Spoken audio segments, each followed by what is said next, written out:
স্বাগত খেলাযোগে আপনাদের সাথে আছি আমি ফাইম রহমান। ম্যাচ ভেন্যু জাতীয় স্টেডিয়াম নয়, বাংলাদেশ ফুটবল দল অনুশীলন করেছে কিংস অ্যারেনায় -ডে 2-তে। হোম অ্যাডভান্টেজ না নেয়ার কারণ বৃষ্টি এবং মাঠের কন্ডিশনটাকে ভালো রাখা। টিম হোটেলে হয়েছে জিম সেশন। অর্ণবাপী রিপোর্টে বিস্তারিত। 10 জুন বাংলাদেশ সিঙ্গাপুর গুরুত্বপূর্ণ ম্যাচের আগে -2-ডেতে কোথায় কোন দল অনুশীলন করবে স্বাগতিক বাংলাদেশ এবং সিঙ্গাপুর। সিঙ্গাপুর কিন্তু অনুরোধ করেছিল তারা অনুশীলন করতে চায় জাতীয় স্টেডিয়ামে, মানে ম্যাচ ভেন্যুতে। বাংলাদেশ কিন্তু চাইলেই সেখানে করতে পারতো, নাকি কোনো গাইডলাইন আছে, কোনো নিয়ম আছে? ম্যাচ কমিশনার যখন তার আন্ডারে সব কিছু নেয়, সেক্ষেত্রে কিন্তু আপনি উনি যেটা ভালো মনে করবে, উনি কিন্তু বলেছে যে এই মাঠ এখন প্র্যাকটিসের জন্য নাই। আমরা কম্পিটিশনে নেমেছি, যেটা ফেয়ার সেটা করেই আমরা আসলে করব, যে আমরা কোনো অ্যাডভান্টেজ নিয়ে আমরা করতে চাচ্ছি না। এবং যেহেতু পিচে আমরাই খেলবো, আমাদের সবাই দেখবে, পিচটা ভালো থাকুক, সেটাই আমরা চাই। 5টা বাজার কিছুক্ষণের মধ্যেই টিম বাস কিংস অ্যারেনায় প্রবেশ করে এবং এই অনুশীলন একদমই ক্লোজ ডোর। কোচ কাবরেরার ইচ্ছাই কিন্তু ক্লোজ ডোর অনুশীলন করছে। তবে টিম হোটেলে সারাদিন নানা রকম অ্যাক্টিভিটিস হয়েছে, বিভিন্ন রকমের ভিডিও সেশন এবং এক একটা গ্রুপ করে করে কাবরেরা কিন্তু মিটিং করেছে। সকালে ব্রেকফাস্টের পর থেকে হলো কিছু প্লেয়ারদের রিকভারির যে জিনিসগুলো আমাদের হয়, সেই রিকভারি সেশনের পরপরই গ্রুপ ওয়াইজ কিছু কাজ থাকে, অ্যাক্টিভিটিস থাকে। সে প্লেয়াররা যারা গোলকিপার, ফরওয়ার্ড, মিডফিল্ডার, সবাইকে নিয়ে আসলে আমাদের কোচিং স্টাফরা কাজ করে। সবার আগে এসেছেন ফাহমিদুল, তারপর এসেছেন হামজা চৌধুরী এবং সবশেষ সমিত সোম। টিম ম্যানেজার জানিয়েছে এখন দলের বন্ডিংটা কোন পর্যায়ে আছে।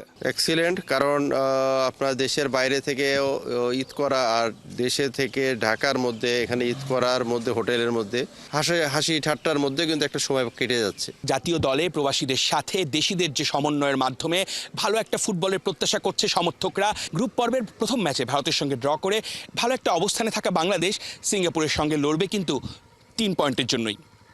অর্ণবাপী, 71, ঢাকা। ঢাকায় এসে বিশ্রাম নিয়ে মাঠে নেমে পড়েছে সিঙ্গাপুর ফুটবল দল। বিকালে আর্মড ব্যাটালিয়ন মাঠে ক্লোজ ডোর অনুশীলন করেছে দ্য লায়ন্স। মঙ্গলবার হামজা শমিতদের মোকাবেলা করার আগে পুরোদমে নিজেদের প্রস্তুত করে নিতে মরিয়া সিঙ্গাপুর বস সুতোমু ওগুরা। বিস্তারিত হাসান সজীবের রিপোর্টে।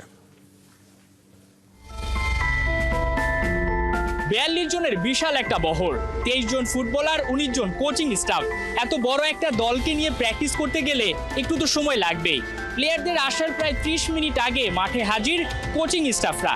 তারা তাদের সব ধরনের প্রস্তুতি সারছিলেন এবং প্লেয়ারদের জন্য অপেক্ষা করছিলেন।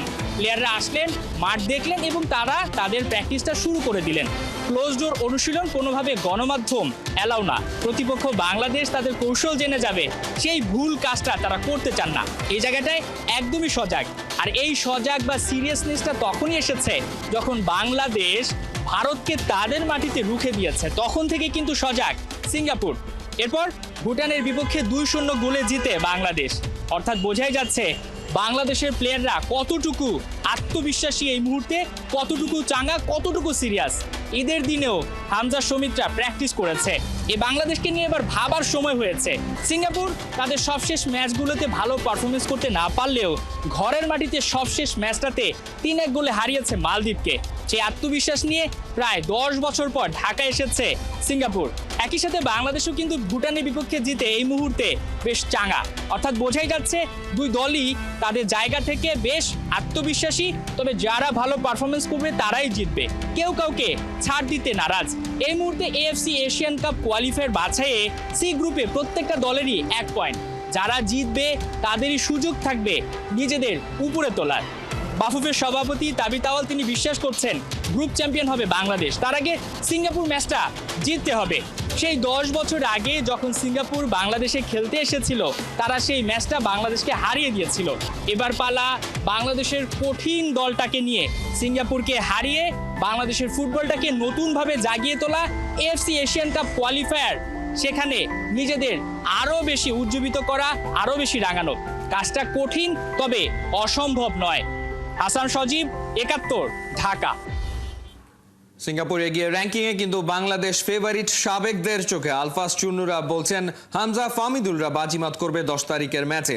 সিঙ্গাপুরকে সমীহ জাগানো দল মনে করলেও ঘরের মাঠে দর্শকদের উন্মাদনা বড় শক্তি স্বাগতিকদের জন্য, এমনটাই সাবেক ফুটবলারদের মত। আমার মনে হয় এই মুহূর্তে বাংলাদেশ কোনো দিক দিয়ে পিছিয়ে নেই।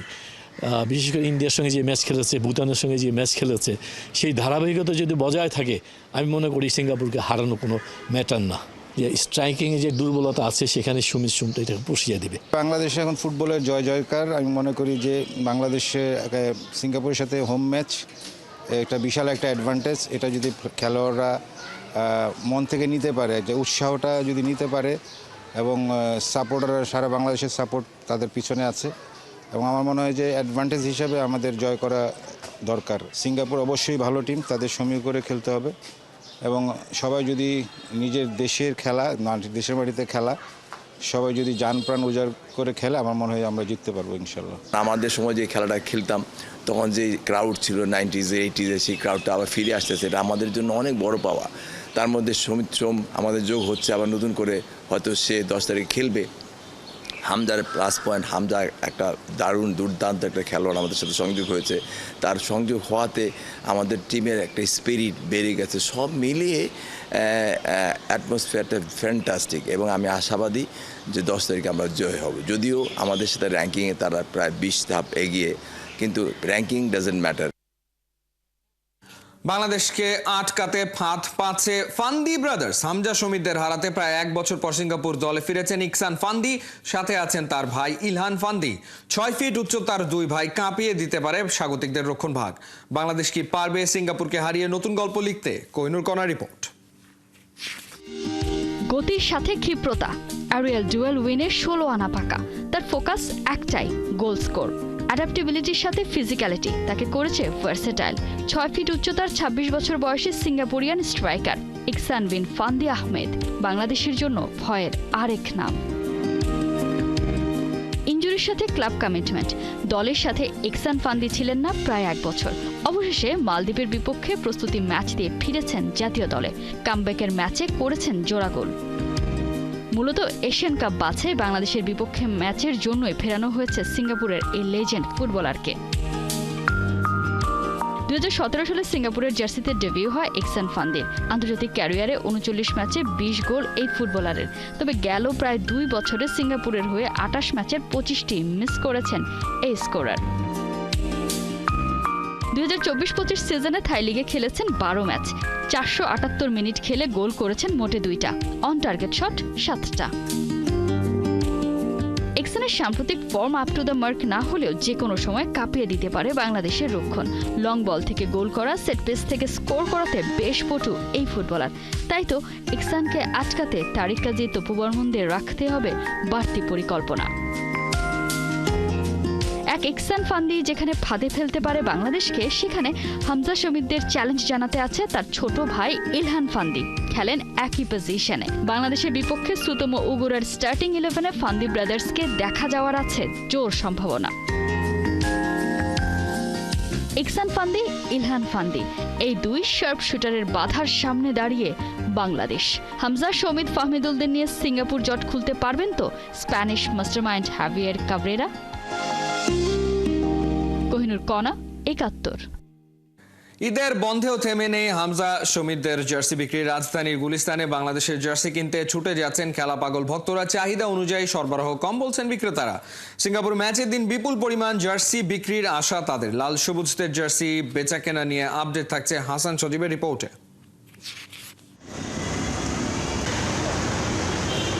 পবিত্র ঈদুল আজহা দ্বিতীয় দিন গুলিস্তানে বেশিরভাগ দোকানই বন্ধ থাকলেও স্পোর্টসের দোকানগুলো কিন্তু খোলা, কারণ আর মাত্র 2 দিন বাকি বাংলাদেশ সিঙ্গাপুর ম্যাচের। তার আগে জার্সি বিক্রিতে ব্যস্ত সময় কাটাচ্ছেন দোকানদাররা। ঈদের আগে ব্যস্ত সময় কাটিয়েছেন, এখন ঈদের পরেও আসলে দোকানটা খুলে ফেলেছেন।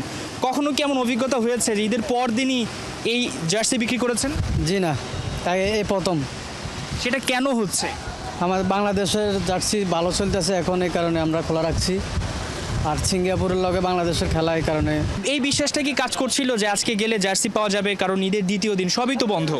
বন্ধ, তারপর আসলাম, মনে হলো যে 10 তারিখে তো খেলা এর জন্য পাবো। একটা আছে আরেকটা নিতেইছি, লালটা আছে সাদাটা নিতেইছি। কি পরিমাণে জার্সি উঠিয়েছেন এবং কেমন সাড়া পাচ্ছেন? না এখন বর্তমানে জার্সি মার্কেটে কম নাই, মার্কেটে মাল নাই। হ্যাঁ এটাও এরকম মার্কেটও এরকম মাল প্রায় গরুর মধ্যেই শেষ হয়ে গেছে।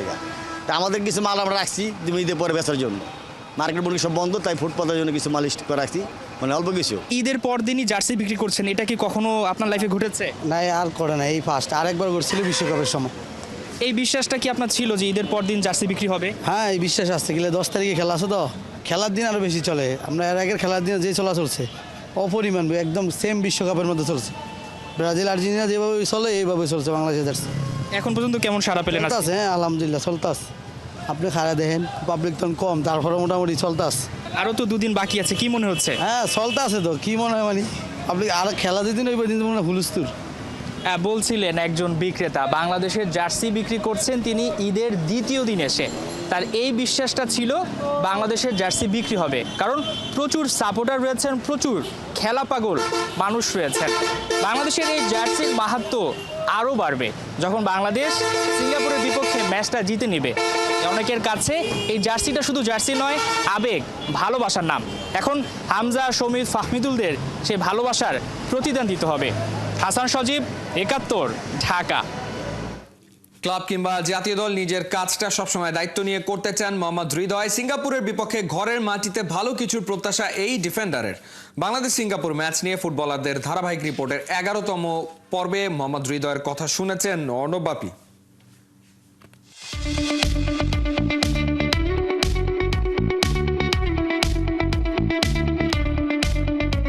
পেশাদার লীগ ফুটবল বিপিএলে আবাহনীর হয়ে যাত্রা শুরু। ক্লাবের দুঃসময়েও ছেড়ে যাননি, অধিনায়কের দায়িত্ব নিয়ে লড়ছেন।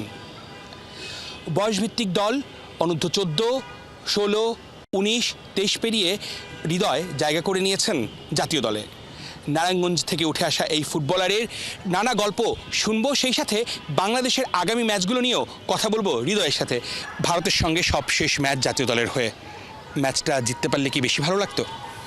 হ্যাঁ অবশ্যই, ম্যাচটাতে যদি আমরা 3টা পয়েন্ট নিয়ে আসতে পারতাম তাহলে আমাদের জন্য খুব ভালো একটা বিগ অপরচুনিটি ছিল এবং আমাদের সুযোগও ছিল, যেহেতু আমরা আমাদের সামান্য কিছু মিস্টেকের কারণে হয়তো আমরা ওই 3টা পয়েন্ট নিয়ে আসতে পারি নাই। তার মধ্যে আমারও একটা বিগ মিস্টেক ছিল, যদি আমিও একটা গোলের সুযোগ পেয়েছিলাম, যদি গোলটা করতে পারতাম দেখা গেছে ওই গোল থেকেও একটা উইনিং পয়েন্ট আসতে পারতো। দীর্ঘদিনের ফুটবল ক্যারিয়ার, এখন যে একটা ফুটবলের ওয়েভ চলছে সেটা কতটা এনজয় করছেন? এটা ফুটবলারদের জন্য খুব ভালো একটা পজিটিভ সাইড। আর বেসিক্যালি হামজা চৌধুরী ভাই আমাদের টিমের সাথে জয়েন করার পর থেকে আরও বেশি জিনিসটা আরও বেড়ে গেছে। আসলে আমি মনে করি এই জিনিসটা যেন আরও সামনের দিকে আরও এগিয়ে যায়। হামজা প্রসঙ্গ যখন আসলোই তখন জানতে চাইবো যে আপনার সঙ্গে তার কী ধরনের কমিউনিকেশন হয়েছে? পজিটিভ কথাই বলতো, যেটা করলে আমরা মাঠে এবং মাঠের বাইরে ভালোভাবে একটা ফুটবল উপহার মানুষকে দিতে পারবো আর কি। হামজা তো খেলেছেন এবং ফাহমিদুল এবং শামিদ সোম, একাধিক বিদেশি ফুটবলার আসছে, এই বিষয়টা দেশের ফুটবলের জন্য কতটা গুড সাইন? যে বিষয়গুলা আমরা ফলো করলে আমাদের ফুটবলের জন্য ভালো হবে আমি চাই সেটাই। নিজের অবস্থান জাতীয় দলে ধরে রাখা নিয়ে কি কোনো ধরনের শঙ্কা তৈরি হয় এই প্রবাসী ফুটবলাররা আসলে? আমি চ্যালেঞ্জ নিতে চাই, কারণ শুধু আমি না, প্রত্যেকটা প্লেয়ারই চ্যালেঞ্জ নিতে খুব পছন্দ করে। তো আমি আমার জায়গা থেকে সর্বোচ্চ চেষ্টা করব যেন আমি ভালো পারফরমেন্স করে টিমের মধ্যে থাকতে পারি আর কি। প্রবাসী ফুটবলারদের সঙ্গে আমাদের দেশি লোকাল ফুটবলারদের সম্পর্ক নিয়ে নানা ধরনের গুঞ্জন কথাবার্তা কিন্তু আমরা সামাজিক যোগাযোগ মাধ্যমে দেখতে পাই। আসলে এটা কতটুকু সত্য এবং আপনাদের সঙ্গে তাদের সম্পর্কটা কীভাবে তৈরি হয়? একটা প্লেয়ারের সাথে কিন্তু একটা প্লেয়ারের সবসময় ভালো একটা সম্পর্ক, একটা ভালো বন্ডিং থাকে। তো আমি মনে করি আমরা প্লেয়ারদের সবসময় সাপোর্টে আছি। টিম গেম সবাই মিলেই ভালো করতে হবে, সেক্ষেত্রে নেক্সট ম্যাচ যেটা সিঙ্গাপুরের সঙ্গে, আমাদের সবার চেষ্টা থাকবে যেভাবেই হোক না কেন আমরা যেন 3টা পয়েন্ট আমরা রাখতে পারি। আর এজন্য আমি মনে করি যে আমাদের আরও সব থেকে বেশি ফোকাস থাকতে হবে। ফুটবলের ক্যারিয়ারটা থ্রু আউট দেখলে কতটা কঠিন ছিল এই পথ চলা? আমার যে একাডেমির কোচ, তার নাম হচ্ছে মোহাম্মদ জাকির ভাই, আমি তাকে খুব রেসপেক্ট করি, কারণ তার মাধ্যমে আমি মনে করি তার সব থেকে বড় অবদান আমার এত দূরে আসার পেছনে। হৃদয়ের কি প্রত্যাশা আগামী 5 বছরের মধ্যে বাংলাদেশ টিমকে সে কোথায় দেখতে চায়? আমার সব থেকে বড় একটা ইচ্ছা যে আমি চাই আমি বাংলাদেশ ন্যাশনাল টিমে থাকা অবস্থায় যেন আমি একটা সাব গেমস চ্যাম্পিয়ন হতে পারি। নিজেকে আরও বেশি মেলে ধরার জন্য হৃদয় কতটা এফোর্ট দিচ্ছে এখন? আমি একটা জিনিস অনেক মনে প্রাণে বিলিভ করি, হার্ডওয়ার্ক। একটা ফুটবলারের সব থেকে বড় অস্ত্র হচ্ছে সে হার্ডওয়ার্ক। অবশ্যই দেশবাসীও সেটা প্রত্যাশা করে। হৃদয়রা হৃদয় দিয়ে খেলছে বলেই কিন্তু বাংলাদেশের ফুটবলটা একটা ভালো জায়গায় যাওয়ার স্বপ্ন দেখছে। যতই প্রবাসী ফুটবলাররা আসুক, সবাইকে মিলেমিশেই কিন্তু সেই লক্ষ্যে পৌঁছাতে হবে। অর্ণব বাপি, ৭১, ঢাকা। নেশনস লিগে কে জিতবে নিজেদের দ্বিতীয় শিরোপা, স্পেন নাকি পর্তুগাল? এই প্রশ্নের উত্তর দিতেই রাত ১টায় মিউনিখের আলিয়ান্স অ্যারেনায় মাঠে নামছে দুই দল। মুখোমুখি হচ্ছে দুই প্রজন্মের দুই তারকা রোনালদো ও লামিন ইয়ামাল। মেগা ফাইনালের আগে প্রেসের মুখোমুখি হয়েছিলেন CR7, দিয়েছেন ম্যাচের ভেতর আর বাইরের নানা প্রশ্নের উত্তর। বিস্তারিত পার্থ বণিকের রিপোর্টে।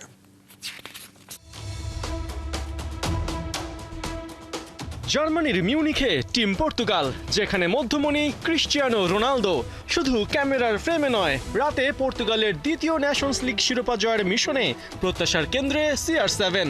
অথচ এই রোনালদোকেই কিনা ৩ বছর আগে সাইড লাইনে ফেলে দিয়েছিলেন তখনকার কোচ ফার্নান্দো সান্তোস। কাতার বিশ্বকাপে জন্ম দিয়েছিলেন অবাক করা ঘটনার। কিন্তু ফার্নান্দো সান্তোস না বুঝলেও রবার্তো মার্তিনেজ জানেন এই বয়সেও বড় আসরে বাজির ঘোড়া ক্রিশ্চিয়ানো। এই তো দুদিন আগেই সেমিফাইনালে জার্মানির বিপক্ষে গোল করে দলকে ফাইনালে তুলেছেন। তাই পারফরম্যান্স হোক কিংবা নাম কিংবা গ্ল্যামার, রোনালদো সব সময়ই হট টপিক। ফাইনালের আগে যা দেখা গেল আরও একবার। ম্যাচের আগে প্রেস কনফারেন্সে রোনালদোকে প্রশ্ন করা হয় তার ক্লাব ক্যারিয়ার নিয়ে। রোনালদো কি আল নাসর ছেড়ে অন্য কোনো ক্লাবে যাচ্ছেন, যাদের হয়ে ক্লাব বিশ্বকাপ খেলবেন? এগুলো এখন অনর্থক। জাতীয় দলের বাইরে অন্য টপিকে কথা বলার মানে নেই। কিন্তু হ্যাঁ, কিছু দল আমার সাথে যোগাযোগ করেছিল। এদের মধ্যে কারো প্রস্তাব আকর্ষণীয় ছিল, কারোটা ছিল না। কিন্তু আমি একটা সিদ্ধান্ত নিয়েছি এবং এটা প্রায় চূড়ান্ত। আমি ক্লাব বিশ্বকাপে খেলবো না। শুধু ক্লাব বিশ্বকাপই না, মেসির সাথে রোনালদোর সম্পর্ক ম্যাচ পূর্ব সংবাদ সম্মেলন থেকে বাদ যায়নি। অবশ্য ক্রিশ্চিয়ানো যা বলেছেন তাতে রোনালদো আর মেসির মাঝে কে বড়, এই প্রশ্ন তোলা ভক্তরা নিরাশী হবেন। লিওনেল মেসির প্রতি আলাদা ভালোবাসা আছে আমার। আমরা অনেক বছর ধরে প্রতিদ্বন্দ্বী। এরই মধ্যে কয়েকটি ইন্টারভিউতে বলেছি আমরা টপ স্টেজে ছিলাম প্রায় ১৫ বছর ধরে।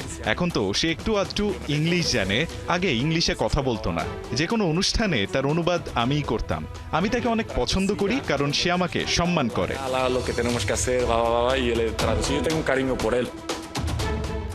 এদিকে ন্যাশনস লিগে এবারই প্রথমবারের মতো মুখোমুখি হচ্ছে রোনালদো ও লামিন ইয়ামাল, যাদের মাঝে বয়সের গ্যাপটা ২৩ বছর। রোনালদো যখন প্রথম ব্যালন ডিওর জেতেন তখন লামিনের বয়স ১৮ মাসও হয়নি। সেই লামিনই এখন তার আইডল রোনালদোর সামনে। অবশ্য CR7 লামিনের সাথে এই দ্বৈরথকে যেভাবে বর্ণনা করেছেন তাতে পুরনো কথাটাই সামনে চলে আসে, গুণীর কদর গুণীরাই দিতে জানেন। দেখুন, বাচ্চাটা এখন দারুণ খেলছে। সে এমন এক ক্লাবে আছে যা তাকে জাতীয় দলের জন্য আরো শানিত করছে। আমি শুধু বলবো ওকে বড় হতে দিন এবং ফুটবলের স্বার্থেই কোনো চাপের মধ্যে ওকে ফেলবেন না। তাহলেই এমন এক প্রতিভা আমরা লম্বা সময় ধরে উপভোগ করতে পারবো। তাকে তার মতো বেড়ে উঠতে দিতে হবে। মিউনিখের আলিয়ান্স অ্যারেনায় রাত ১টার মেগা ফাইনালে পর্তুগাল আর স্পেন দুই দলের সামনেই রেকর্ড দ্বিতীয় শিরোপা জয়ের হাতছানি। তবে স্পেন কিছুটা হলেও এই ব্যাটেলে এগিয়ে, কেননা টানা তৃতীয়বারের মতো ন্যাশনস লিগের ফাইনালে লা রোজারা। পার্থ বণিক, ৭১। এই ছিল এই মুহূর্তের খেলা যুগে সরাসরি সংবাদ অনুষ্ঠান দেখতে চোখ রাখুন ৭১-এর ফেসবুক পেজ এবং সাবস্ক্রাইব করুন ৭১-এর ইউটিউব চ্যানেলে। ৭১-এর সাথেই থাকুন।